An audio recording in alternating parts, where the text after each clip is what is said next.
Hola amigos de Redleaf, en esta ocasión nos acompaña Evelyn García, quien acaba de publicar su novela La Casa del Sol Naciente. ¿Qué te parece si primero nos explicas un poco la razón del título, ¿no? ¿Por qué La Casa del Sol Naciente? Bueno, muchos creen que tiene que ver con la canción en inglés, pero no, es un tema totalmente distinto. Como habrás podido ver, trata más de lo religioso, ¿no? Se evoca más a la religión. He puesto el tema del sol porque para mí el niño, el protagonista, Daniel Sturman, es un símbolo del sol, más o menos, por ahí, esto del título. ¿Cómo así parte la idea de escribir esta novela? La idea de escribir este libro fue porque en el año 2000 leí un artículo de la revista Selecciones, se llamaba El Niño de Azul, me acuerdo. En este artículo se hablaba de un niño que había fallecido en un bosque de Nebraska, en Estados Unidos. Lo habían encontrado en un bosque, como te digo, envuelto en una sábana, y no se sabía la procedencia de esta persona.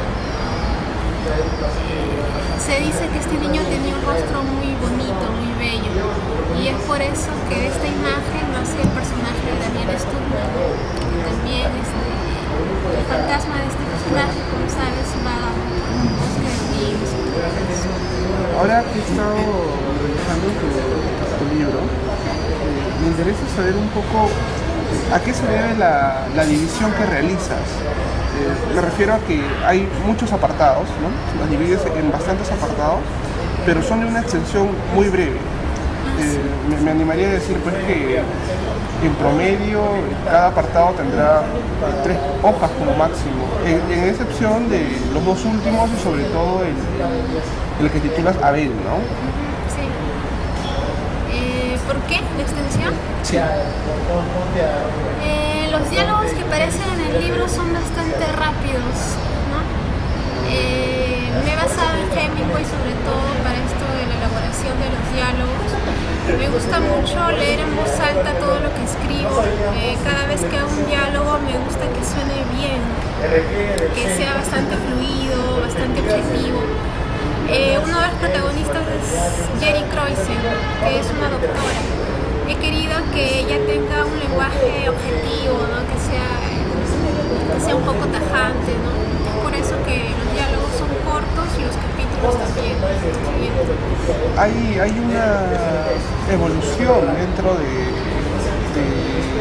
del desarrollo de la novela. Me refiero que los apartados que tú realizas están más bien ligados con el estilo de la minificción, por decirlo de algún modo, y ya se deja más bien de lado esos extensos capítulos de un rojo y negro, por ejemplo, ¿no?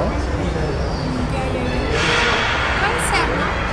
En el diario de Daniel Sturman tú te das cuenta también de que el personaje tiene un lenguaje más elaborado, digamos, mucho más barroco, por decirlo de alguna forma, ¿no?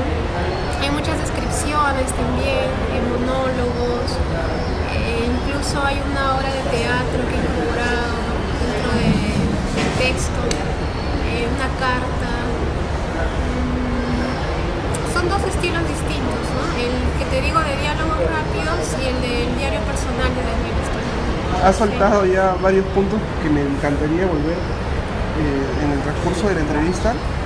Voy a ir mencionando uno por uno, Evelyn, ¿no? Entonces, otro aspecto bastante interesante de notar es el trabajo de las epígrafes, ¿no?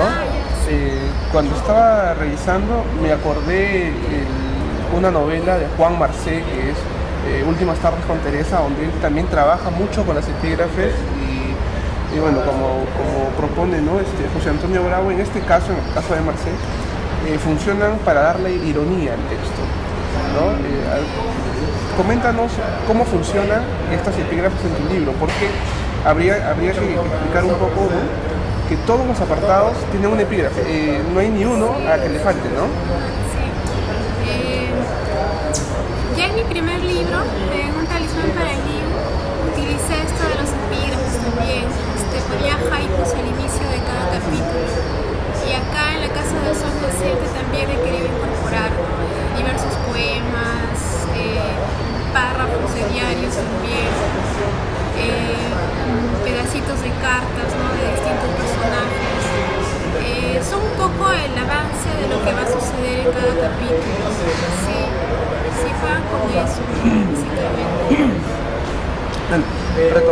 poco de la pregunta anterior, ¿cómo es tu relación con la poesía? Esta pregunta no es tan gratuita, ¿no? Habría que explicar un poco esto. Muchas veces el mismo título de tu apartado tiene un llamado a pie de página y ahí mencionas al autor al que pertenece y el poemario del que lo sacas.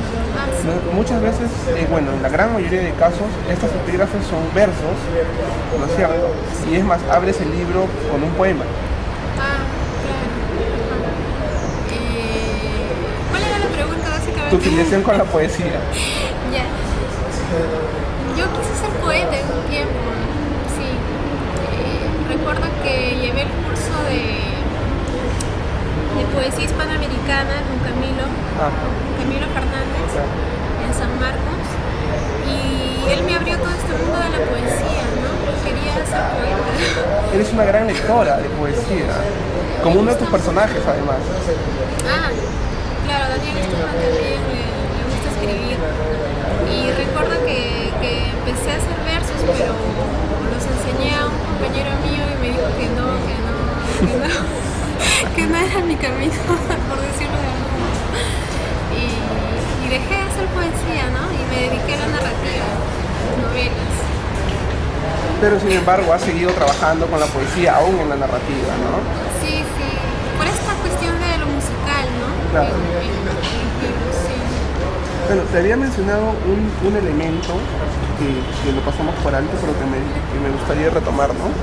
Que son los llamados a pie de página que utilizas. Dentro de la narrativa última, por decirlo de algún modo, se suele utilizar esto y lo podemos rastrear hasta Borges, ¿no? O quizá antes. Que ¿no? sí? Porque me han dicho que, bueno, a algunos les ha parecido un poco extraño, ¿no? Que, no sé, como que les ha parecido que no deberían ir los pies del página. Parece que pero cumplen una función importante. Cuéntanos esa función que cumplen los pies. ¿Por qué los pies de página? Hay muchas, como verás, hay muchos fragmentos de la Biblia, ¿no? Hago a veces llamadas de pie de página para que el lector pueda encontrar, ¿no? El texto original. Además, cuando se trata del nombre científico de las aves, también lo explicas ahí, a pie de página. Algunas aclaraciones. Recuerdo que llevé un curso de narrativa por el olivar. En el olivar hay como 50 especies de aves más o menos, que son las que menciono acá en la novela. Me documenté con respecto a estas especies y supe que había un libro en el que se hablaba de estas aves, ¿no? Se llama Aves de Lima, justamente, de Alejandro Terrini. Es un ornitólogo bastante conocido en América. Él me facilitó todas sus obras, me las obsequió y pude pulir un poco, ¿no?, la novela a partir de estos textos. Bacán. Mira, retomando, antes de que se me vaya la idea, retomando un poco esta idea de tu filiación con la poesía, en este libro el protagonista es Martín Adán, ¿no es cierto? Abres el libro con el poema Sol, y muchos de los epígrafes, creo que la mayoría, o el poeta en todo caso más citado en las epígrafes es Martín Adán, ¿no es cierto? Me parece que en tu libro anterior, en El Talismán para el Luz, lo fue Watanabe. Es más, creo que se lo dedicas, ¿no es cierto? Sí, se lo dediqué a José Watanabe. Claro.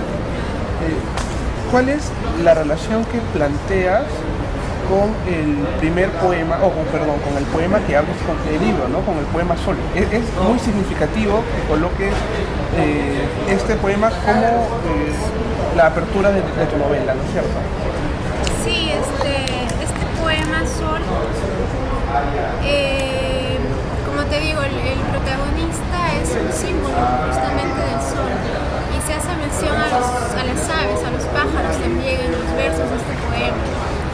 Como las aves tienen una presencia bastante constante dentro de la obra, me pareció adecuado, ¿no?, poner este epígrafe al inicio de la novela, y también porque digamos que uno de los personajes de la novela se basa en un compañero mío que tuve en unas clases de catequesis hace tiempo, y este poema me hacía recordar a esta persona de alguna forma. Había una conexión por ahí extraña con estos versos. Sí.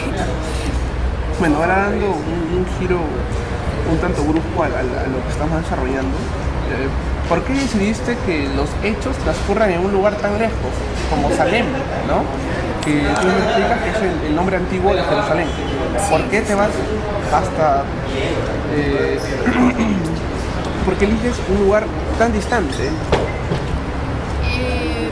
Quería que el bosque de olivos, donde se narran todos los sucesos, ¿no?, que hay dentro de esta obra, sea un lugar indeterminado, tanto en el espacio como en el tiempo.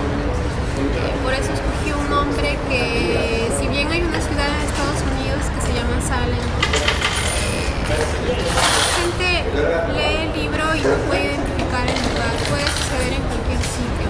Pues en el caso de la ascendencia de Martin y Heri, sería Westfalia, ¿no? Alemania.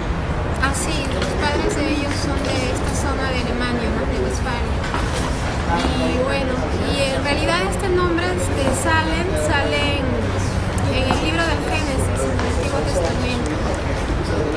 Se nombra a esta ciudad, se nombra al rey de Salem, que se llama Melquisedec, que sería, claro, como tú dijiste, ¿no?, un símbolo de Jerusalén. A pesar de este espacio que representa, ese espacio geográfico que aparece en la novela, muchos de los nombres son, o en todo caso muchos de los nombres no cuadrarían con ese espacio. Por ejemplo, Claudia Espinosa, ¿no? Sí, lo que pasa es que, bueno, en el verano del 2009 yo quería por esa época entrar a un orden religioso. Estuve yendo unas clases de teología por el Olivar de San Isidro y ahí tuve ocasión de conocer a un grupo, ¿no?, de amigos que son los que mencionan acá en la obra. Claro, sus nombres están ahí un poco camuflados, por eso no se corresponde, ¿no? Pero además, ahora que mencionas lo del olivar, que me imagino, sospecho que volveré luego sobre el tema, es uno de los espacios más importantes, donde transcurren los hechos más interesantes de la novela, ¿no es cierto? Pero antes de volver sobre el espacio, para no salirnos del orden, podemos decir en todo caso que tu novela antes que preocuparse por una configuración del ambiente o del espacio, más bien está abocada a una construcción del personaje, ¿no es cierto? Es más, la mayoría de los personajes que trabaja son adolescentes, ¿no es cierto? Y tienen un rasgo bastante interesante, que tienen una formación muy buena, intelectualmente hablando. La mayoría son grandes lectores. Por ejemplo, Daniel con sus 14 años ya tradució una pieza teatral, ¿no es cierto? Claudia Espinosa en una carta a Daniel le hace toda una elucubración de la poesía, ¿no? Donde confiesa ser, pues, admiradora de un Rimbaud, de un Vallejo y un Watanabe, ¿no? ¿Qué te parece si nos comentas un poco sobre tus personajes y esta peculiar caracterización que les das? La carta de Claudia Espinosa que mencionas, en realidad se la dirigió yo a un compañero de San Marcos. Sí, ya hace bastante tiempo, ya 12 años. Y nada, casi está transcrita tal como la hice en esa época. Sí, me acuerdo que este amigo mío era era una persona que se sentaba todas las tardes a cierta hora a escribir y tenía un horario fijo, ¿no? Era muy persistente este chico. Y un poco como que me animó a mí a escribir el primer libro que saqué. Y es por eso que un poco que incluyo acá la carta que le dirigí en esa época a este compañero mío. Sin embargo, la mayoría de los personajes, utilizando alguna de las categorías, podríamos decir que son más bien personajes planos, a excepción de uno, o en todo caso es aquel personaje que tiene una mayor cantidad de matices. Me estoy refiriendo a Mina, ¿no es cierto? A esta chica que supuestamente tiene la culpa de haber asesinado a su hermano que sufría del corazón, ¿no es cierto? ¿Por qué esta construcción con Mina? ¿Qué pasó? Lo de Mina es... a ver, Mina, como ya has visto tú en los capítulos del libro, es un personaje malvado, ¿no es cierto? Es una perverso. Niña totalmente perversa, sí. A mí siempre me han gustado ese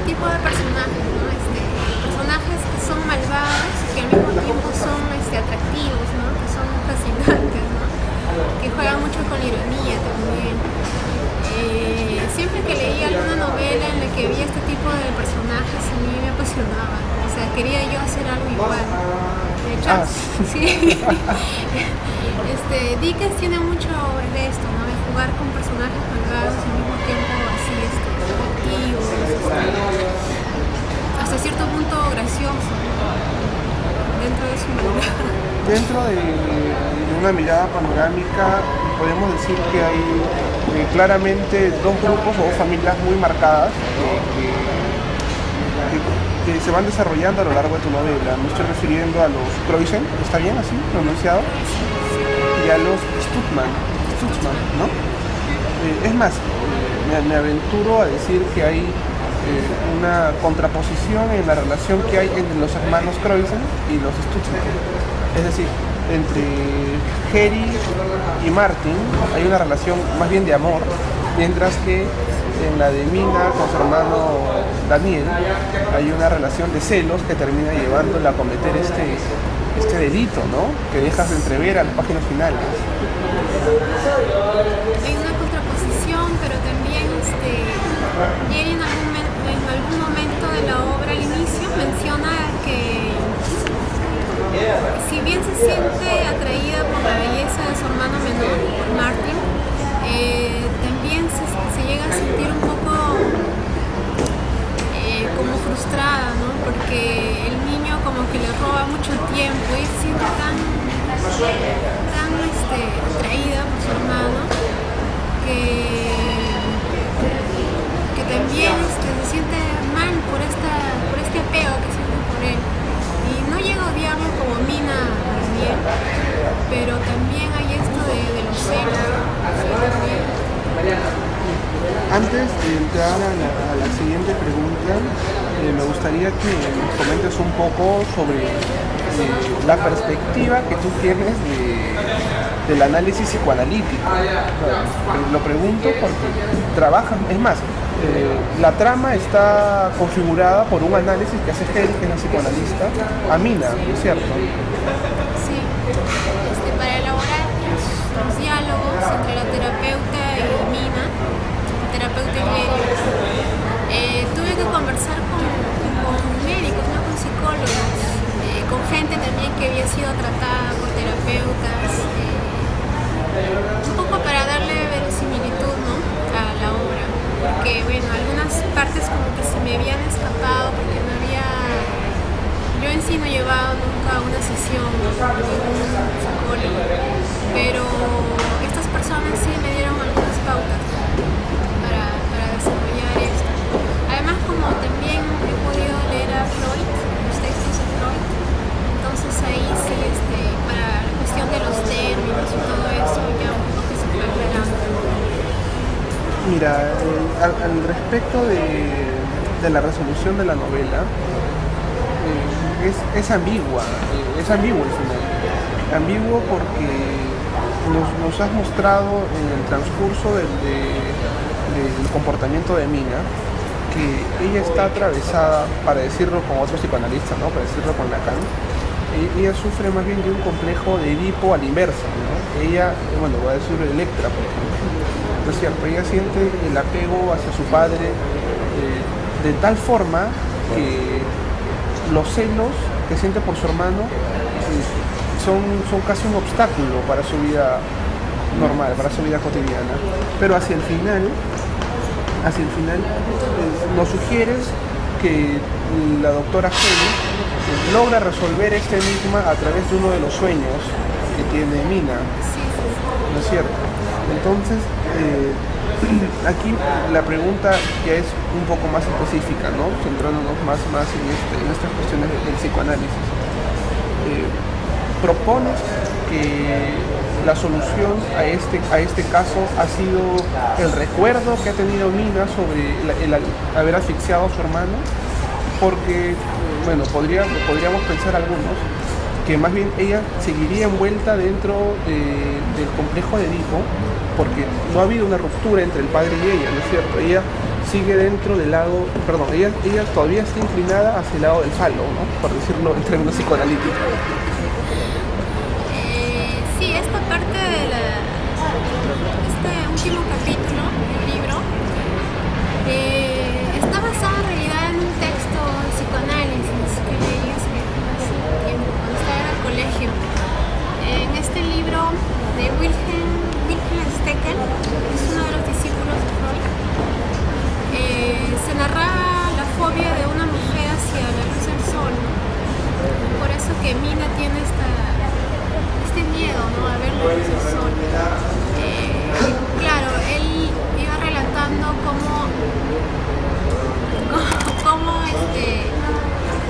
ella por medio de este sueño había recordado lo que había sucedido en su infancia con su hermano menor, y de ahí también surgió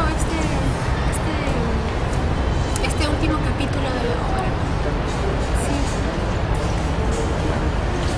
Bueno, ahora me gustaría retomar un poco la configuración del espacio, que ya habíamos mencionado antes que te detiene más bien en los personajes. Sin embargo, también hay una construcción bastante interesante sobre el ambiente, ¿no es cierto?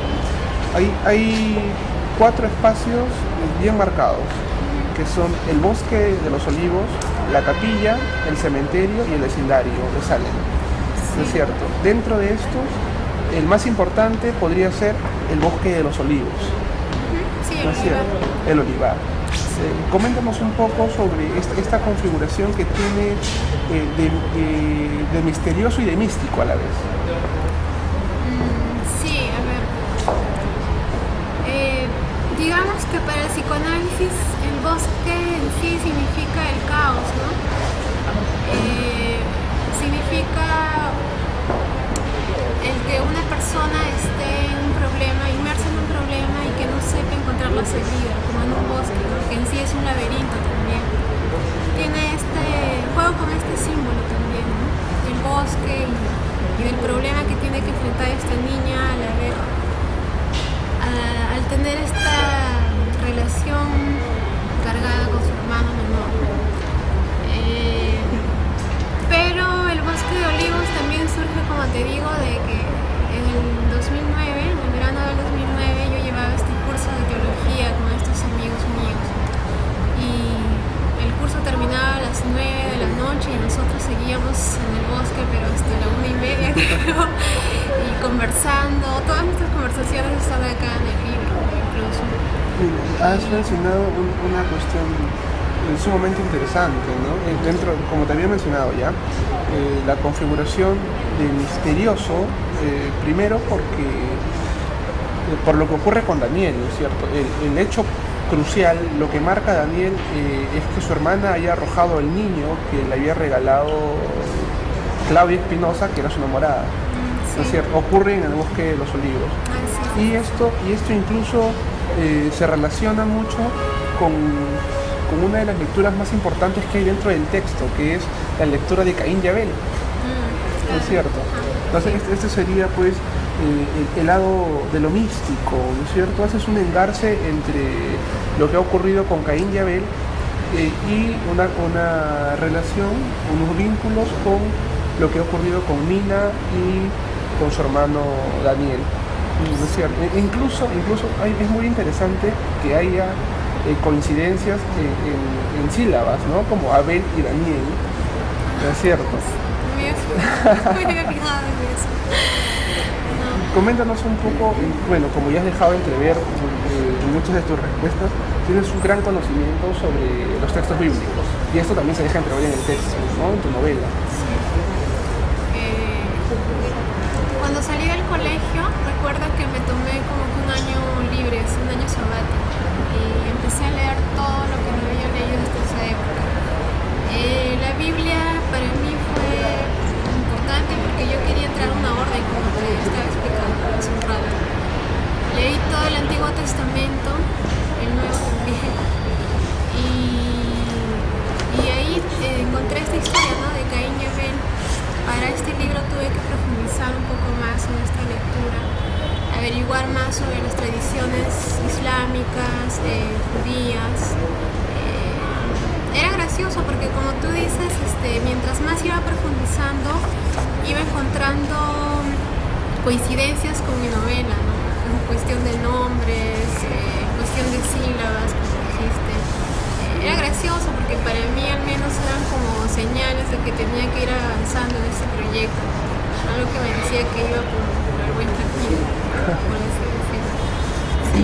Mira, aquí se me había traspapelado una de las preguntas que me interesan mucho, ¿no? Dentro del capítulo que titulas ¿Por qué brillas?, aparece un epígrafe que no está citado, es más bien un microrrelato que infiero que te pertenece a ti. No. No, es una fábula popular. Sí, textos que me prestó una compañera de San Marcos. Sí, pero es una historia así popular, ¿no? Pertenece a folclore. Sí.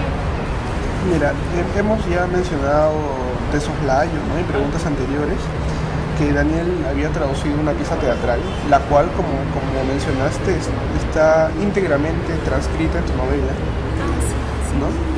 Incluso, como ya vimos también en momentos anteriores, la relación con la poesía también está presente. Entonces podemos notar en ello que tienes un afán de expandir los límites de un texto novelístico. O bueno, en todo caso se cumple aquella afirmación que dice que la novela es el género mayor por ser capaz de absorber a los demás, ¿no es cierto? Entonces, haciendo un breve recuento, tendríamos presentes en tu texto la poesía, el teatro, incluso haces un guiño a la narrativa breve con los apartados, ¿no? Que tienen, como ya habíamos mencionado, que tienen un espacio bastante corto, ¿no? Entonces, ¿cómo definirías tú el estilo de esta novela? Y si tiene o encuentras alguna relación con algún otro texto de nuestra tradición, ¿no? A ver, para lo que mencionas acerca de la obra de teatro, recuerdo que en el 2007 estaba muy interesada en los diálogos rápidos de Hemingway y quería encontrar una forma de evitarme las descripciones, ¿no? Evitarme descripciones de paisajes, de personajes, y quería una obra en la que aparecieran solo los diálogos de personajes intercalados. Entonces me aboqué a estudiar la dramaturgia, ¿no? Fui a hablar con Alonso Alegría, me acuerdo, de la Feria del Libro. Él me facilitó su manual de dramaturgia y escribí esta obra, ¿no? A partir de esos textos que me había facilitado también. Un poco va por ahí, ¿no? De querer abocarme más a los diálogos, que a mí me gusta mucho escuchar diálogos rápidos, que no sean muy, que no estén obstruidos por las descripciones de los ambientes, de cómo están los personajes, esas cosas. Me gustaría mucho seguir escribiendo más obras de teatro, ¿no? Incluso, pero es bastante difícil, sí. ¿Qué es entonces lo que a ti te mueve a elegir un tema, ¿no? Ya nos has dejado entrever que tienes un interés, en todo caso, por un personaje perverso, la presencia de la religión también está, ¿no? Entonces, ¿por qué esta elección? Del personaje... En general de tu línea temática, ¿no? Por decirlo de algún modo, que guarda, o en todo caso sería muy interesante plantear alguna relación con el libro anterior, con Un talismán para el Dios, ¿no? Y cómo es que tú te decides por elegir un tema. Bueno, pero es que en realidad uno no tanto elige el tema, ¿no? A veces lees algo en una revista y te atrae tanto que dices, acá hay algo, ¿no? Acá hay algo que tengo que desarrollar.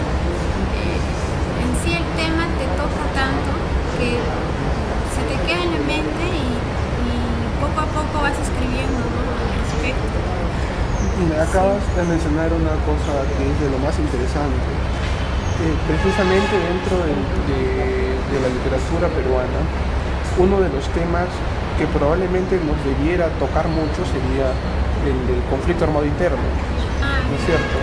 Por ejemplo, pero sin embargo, muchos de los escritores contemporáneos evitan tocarlo o no lo tocan o no se sienten interesados por este tema. ¿No? Te lo pregunto en relación también a tu nuevo proyecto, que me parece que estás trabajando sobre los migrantes, ¿no es cierto? Los campesinos, claro, los campesinos peruanos de Cajamarca principalmente, de la zona del norte del Perú. Claro. Cuéntanos un poco sobre este nuevo proyecto que estás elaborando. Sobre lo de Cajamarca. Sí. Mira, es un tercer libro que quisiera hacer. Estoy trabajando en este libro desde el 2005. Sí, ya bastante tiempo. Y como le mencioné a un amigo mío en la radio, he ido a este lugar, ¿no? De San Marcos, donde se desarrolla casi toda la novela. Fui a una iglesia del mismo San Marcos, investigué en el archivo.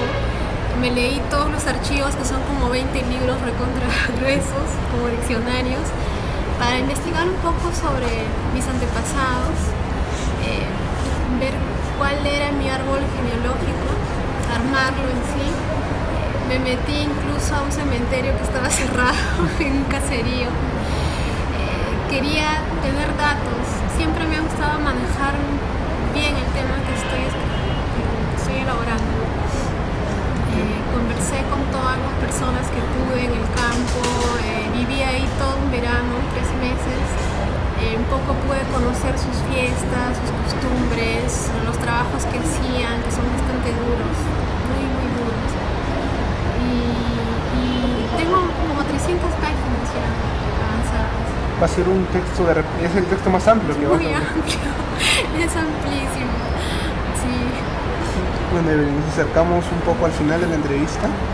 Me gustaría saber cuál es tu perspectiva de la narrativa actual en el Perú, sobre todo, no a nivel latinoamericano, sino a nivel peruano. ¿Cómo ves tú el desarrollo de las líneas temáticas? Como te digo, en relación con lo que había mencionado anteriormente, ¿no? ¿Por qué consideras que no se ha vuelto sobre el tema de la violencia? O en todo caso, en la Lima metropolitana no se toca a los escritores citadinos de la urbe limeña, no vuelven sobre el tema. Más bien parece que la responsabilidad se la hemos dejado totalmente a los escritores provincianos, que se han vuelto y han retomado otra vez la idea. Entonces, te lo pregunto directamente porque eres evidentemente una de las nuevas representantes de la novela en el Perú, ¿no? Entonces sería bastante interesante saber tu postura al respecto. Yo creo que se trata en sí de que es algo muy doloroso, que queremos dejar atrás, que no queremos verlo. Queremos obviarlo porque nos duele demasiado. Recuerdo que Mariana de Artaus, una dramaturga, dijo que en aquella explosión que hubo en Tarata, ¿no? Ella estaba mirando la TV, ¿no?, en la tarde, de pronto escuchó que algo voló, ¿no?, en Miraflores, y su casa se estremeció, por supuesto, ¿no? Entonces incluso la tele se apagó y todo esto. Ella dijo que se escondió debajo de un mueble y que no quiso saber nada del asunto hasta que pasó toda la conmoción, y otra vez prendió la televisión e hizo como si no hubiera sucedido nada. Entonces yo creo que es un poco eso, ¿no? Darle la espalda a hechos dolorosos, ¿no? Hacer como si nunca hubiesen pasado. Creo que por eso no se retoma tanto esa época, en todo caso. Ahora veo que los jóvenes, al menos de mi generación, están tocando temas fantásticos, ¿no? Temas que se están alejando del realismo de los 60, de los 70. Y se están abocando, ¿no?, a un poco seguir a Borges, a Cortázar, de repente. Sí, y no están tocando tanto lo del terrorismo. Bueno, Evelyn, gracias nuevamente por tu tiempo, felicidades por tu libro y muchos éxitos. Sin duda va a tener una gran acogida. Gracias. Muchas gracias a ti.